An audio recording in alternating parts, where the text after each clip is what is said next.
Oi, boa noite. Meu nome é Najara Mercúrio Santos Silva. Eu sou aluna do segundo semestre de Direito Noturno e vou falar um pouco sobre direito autoral. Então, gente, o que seria direito autoral? Direito autoral nada mais é que o direito que o autor intelectual tem sobre a sua obra, ou melhor dizendo, sobre a sua criação. Esse direito ele é exclusivo do autor de acordo com o artigo 5 da Constituição Federal e também está definido por vários tratados e convenções internacionais, entre os quais mais importantes, ou seja, o mais significativo, é a Convenção de Berna. No Brasil, a Lei número 9.610, de 19 de fevereiro de 1998, ela consolida a legislação sobre os direitos autorais. Não tem como eu falar de direitos autorais e não citar a fundação da Biblioteca Nacional. O registro da obra ela permite que a autoria ela seja reconhecida, o que, de certo modo, ela contribui para a preservação da memória nacional.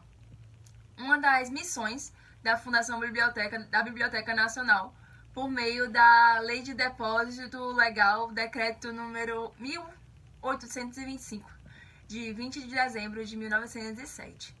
Vale ressaltar que o Escritório de Direitos Autorais, que funciona desde 1898, ele é o órgão da Fundação da Biblioteca Nacional, que é responsável pelo registro de obras, de acordo com a Lei número 9.610 de 98, que eu já citei.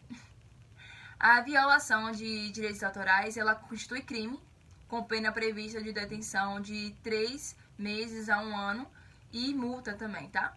De acordo com o Decreto-Lei número 2.848, se eu não me engano, de 7 de dezembro de 1940. Então, se alguém aí pegou as obrazinhas e passou pra frente ou achou que fosse delas, já sabe que é crime, né, gente? São obras também passíveis de registro. Obras temáticas, ilustrações, cartas geográficas, argumentos, roteiros cinematográficos, adaptações, arranjos musicais, composições musicais, obras em quadrinhos, letras, partituras de músicas, obras fotográficas. Tudo isso que eu citei são obras passíveis de registro. Também tem outras, mas eu acho que não é precisar citar, né? Então, gente, nós já falamos um pouco sobre direitos autorais e agora nós vamos falar sobre biografia não autorizada, que são obras que são veiculadas, ou seja, são transmitidas, são vendidas sem autorização prévia dos autores ou herdeiro deles. Portanto, elas não podem de jeito nenhum ser comercializadas. A proibição ela envolve os artigos 20 e 21 do Código Civil. Atualmente, a lei vigente, desde 2002, impede a veiculação de informações pessoais de biografados em situações que lhe atingirem a honra, que lhe atingir a boa fama, que lhe atingir a respeitabilidade. E o que se tem visto em tudo isso é que a maioria, ao divulgarem, por exemplo, artigos livre ou citar a vida de alguém sem o seu consentimento, afirmam que é liberdade de expressão. E acabam esquecendo que o direito à privacidade é um direito fundamental nosso. Então, mesmo que sejam pessoas públicas, como dizem por aí, expõem sua vida de qualquer forma. Não, gente, tem coisas que eles não querem compartilhar conosco e a gente tem que respeitar isso. Então, a sua privacidade não pode de forma alguma ser violada porque é uma pessoa pública. Já posta todo dia no Instagram a sua vida. Já vive por aí dizendo o que faz. Não, mas tem coisas que são restringidas, são coisas que eles não querem dizer, que não querem que a gente saiba e tudo bem. É um direito dele, é o direito à privacidade dele. Então, como exemplo, eu vou citar o caso de Roberto Carlos, um livro descrito, Roberto Carlos em Detalhes, do jornalista e historiador Paulo César de Araújo, que se tornou o caso assim, mais emblemático da polêmica das biografias não autorizadas. Né? Então, se você não ouviu falar, gente, sinto muito. Foi lançado em 2006 e a obra ela foi recolhida das livrarias, imagine o prejuízo, hein? Que o cantor ele recorreu à justiça alegando invasão de privacidade. Então, gente, muito obrigada e foi isso. Boa noite, meu nome é Alice e eu vou falar sobre as diferenças entre os direitos humanos, direitos fundamentais e os direitos da personalidade. Antes de falar as diferenças, eu acho importante situar cada direito, então eu vou primeiro falar sobre os direitos humanos. Bom, os direitos humanos são todos os direitos relacionados à garantia de uma vida digna para todas as pessoas. Então, ou seja, ele é um direito que é garantido a todas as pessoas pelo simples fato de ser humano. Bom, então basicamente os direitos humanos eles se refere a todos os direitos e liberdades básicas do ser humano, né? Então eles devem ser garantidos a todos os cidadãos de qualquer parte do mundo. Então ele é um direito universal, para qualquer parte do mundo ele serve. Já os direitos fundamentais, eles são os direitos básicos individuais, sociais, políticos e jurídicos que estão previstos na Constituição Federal de uma nação. Bom, mas por norma, os direitos fundamentais eles são baseados nos princípios dos direitos humanos, que garante a liberdade, a vida, a igualdade, a educação, a segurança, entre outros direitos que o ser humano tem. Vou falar agora sobre os direitos da personalidade. Bom, no Código Civil de 2002, passou a dedicar um capítulo somente para os direitos da personalidade, que basicamente ele tratou que esses direitos da personalidade dá direito ao próprio corpo, direito ao nome, direito à honra, direito à imagem, direito à privacidade. Então, isso está no Código Civil de 2002, que passou a dedicar esse capítulo somente para o direito da personalidade. Então, entende-se que os direitos da personalidade, ele é previsto no ordenamento jurídico exatamente para a defesa de valores do homem, como a vida, a rigidez física, a intimidade, a honra, entre outros direitos da personalidade. Bom, agora vamos às diferenças entre os direitos fundamentais e os direitos humanos. Geralmente, muita gente confunde ambos como se eles fossem sinônimos, porém, o conceito deles é totalmente diferente. Bom, os direitos humanos, eles possuem um caráter universal, que vale para todas as pessoas do mundo, independente da sua nacionalidade, etnia, cultura. Então, basicamente, ele vale para todo mundo, né? Então, ele é universal. Já os direitos fundamentais, eles são interpretados como de caráter nacional, porque eles estão relacionados com a garantia fornecida por determinado estado aos seus cidadãos. Por exemplo, o estado de São Paulo, ele vai ter o próprio direito fundamental dele. O estado da Bahia só vai ter o direito fundamental desse estado. Então, basicamente, a diferença entre eles é que um é nacional, seria o direito fundamental, e o outro é internacional, que serve para todo mundo. Então, geralmente, muitas pessoas confundem os dois. Mas, basicamente, é só lembrar que um é nacional e o outro é internacional, que não vai ser mais preciso confundir. Bom, já a diferença entre os três se dá no plano em que eles são instituídos. Se os direitos eles se declaram, as garantias fundamentais elas asseguram. E a personalidade, ela defende os valores inatos ao homem. Então, essa é a diferença entre eles três. Olá, boa noite, meu nome é Miriam.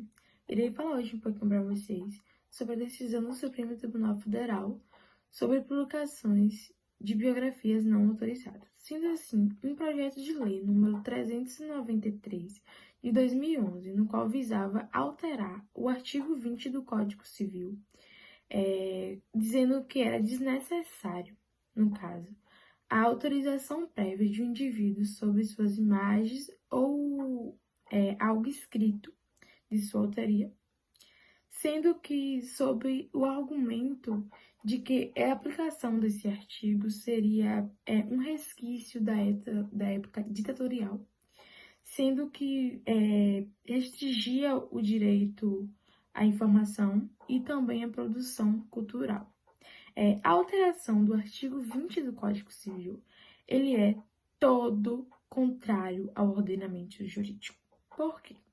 Porque, ao respeito da inviolabilidade da vida privada e também do direito da personalidade, como o direito à honra, o direito à imagem, o direito à intimidade, o direito à privacidade, entre outros direitos fundamentais para a pessoa humana.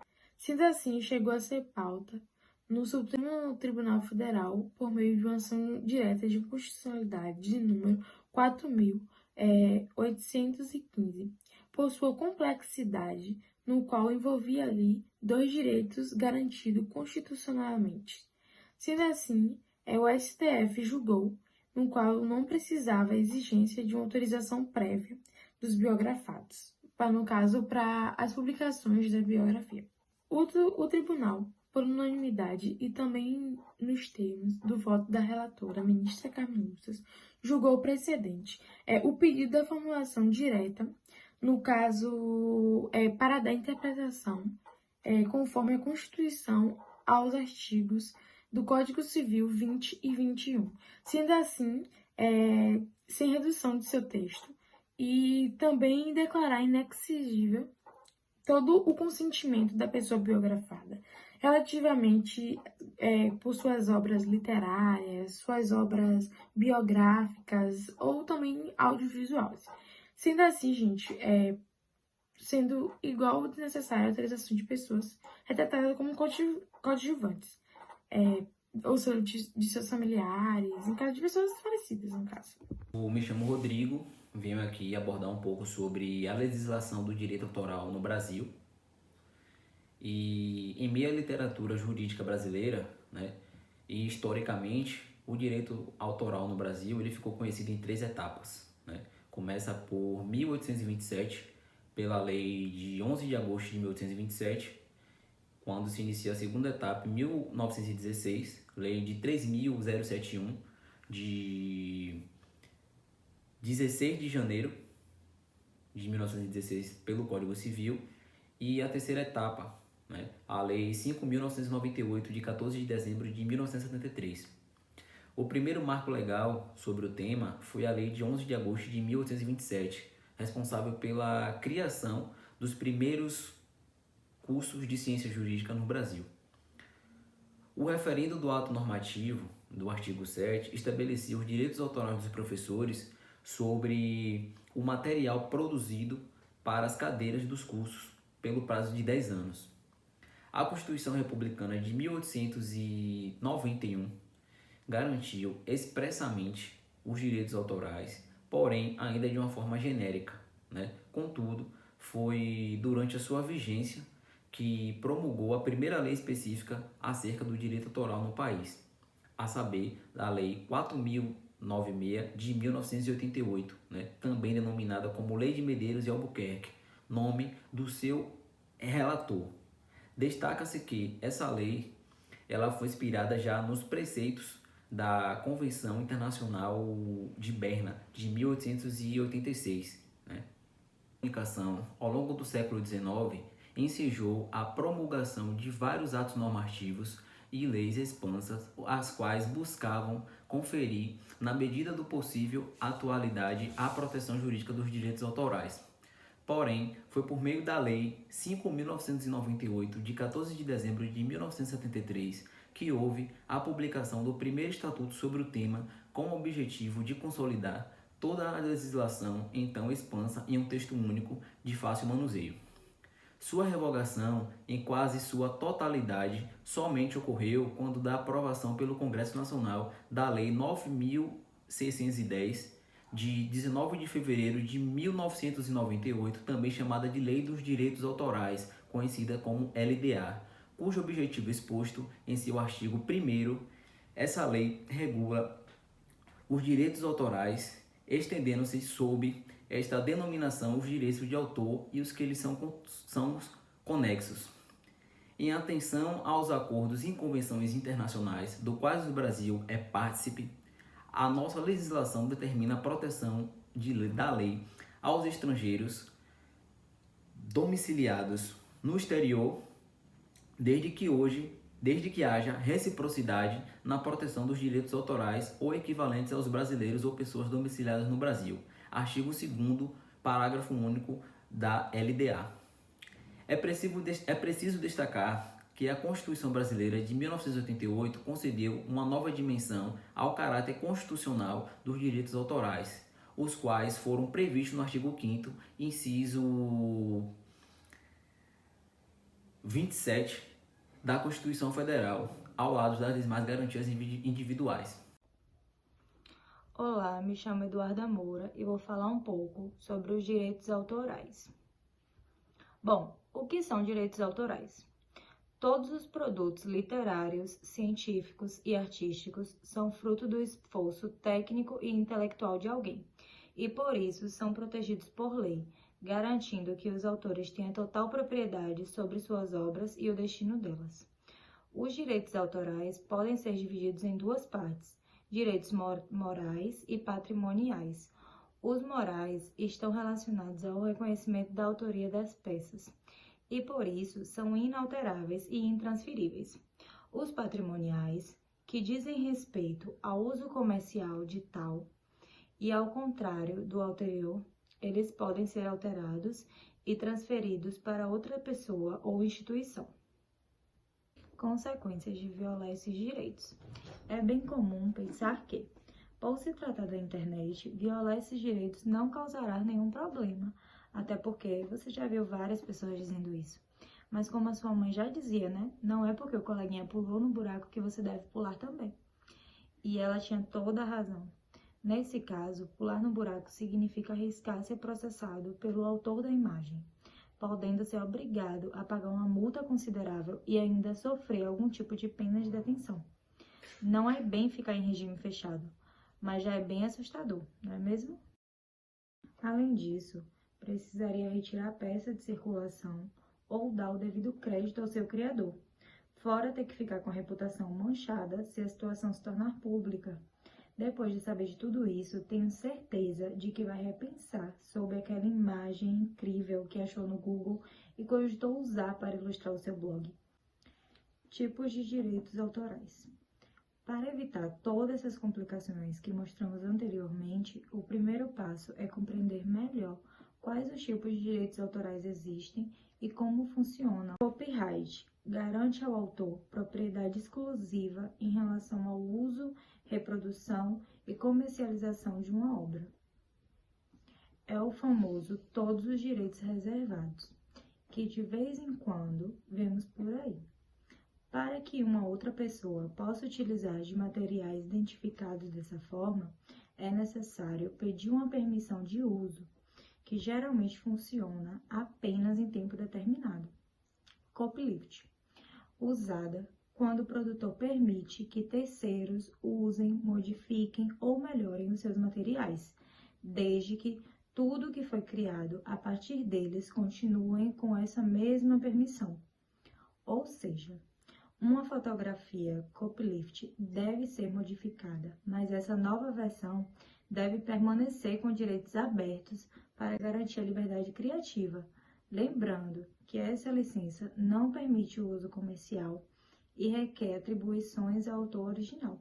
O Rights Management funciona por cada caso da imagem e permite sua utilização por um período específico de tempo, que é determinado por seu autor e que também é responsável por definir algumas outras especificações.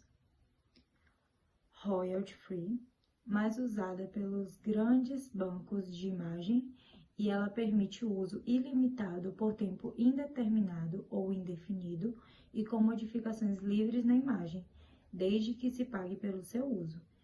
E temos também o quinto, que é o domínio público. Por fim, os conteúdos classificados dessa forma são 100% livres de direitos autorais e, por isso, são garantidos e podem ser usados para qualquer tipo de reprodução. Vale a pena lembrar também uma curiosidade que é bem importante, que é, após passados 70 anos do falecimento do autor, a sua obra passa a pertencer automaticamente ao domínio público. Um exemplo de biografia não autorizada, temos um dos principais casos que envolveu polêmica entre artistas aqui no Brasil, que ele se chama o caso Roberto Carlos. O livro de Roberto Carlos, em detalhes, do jornalista historiador Paulo César de Araújo, tornou-se o caso mais emblemático da polêmica das biografias não autorizadas. lançados em 2006, a obra foi recolhida das livrarias depois que o cantor recorreu à justiça, alegando invasão de privacidade. Até a determinação judicial, cerca de 30 mil exemplares já haviam sido vendidos. A disputa deu musculatura para a criação do grupo Procure Saber, em 2013, capitaneado por Caetano Veloso, Gilberto Gil, Chico Buarque e o próprio Roberto Carlos. A confraria defendia publicamente a necessidade de autorização prévia para a publicação de biografias. No entanto, após a repercussão negativa que o caso tomou, Roberto Carlos decidiu deixar a associação e hoje seus integrantes já não discutem mais o assunto polêmico. O cantor, por outro lado, criou uma entidade chamada Instituto Amigo. Logo depois de deixar o Procure Saber, o cantor poderá participar do julgamento do STF como amicus curiae, ou seja, é uma parte integrada do processo.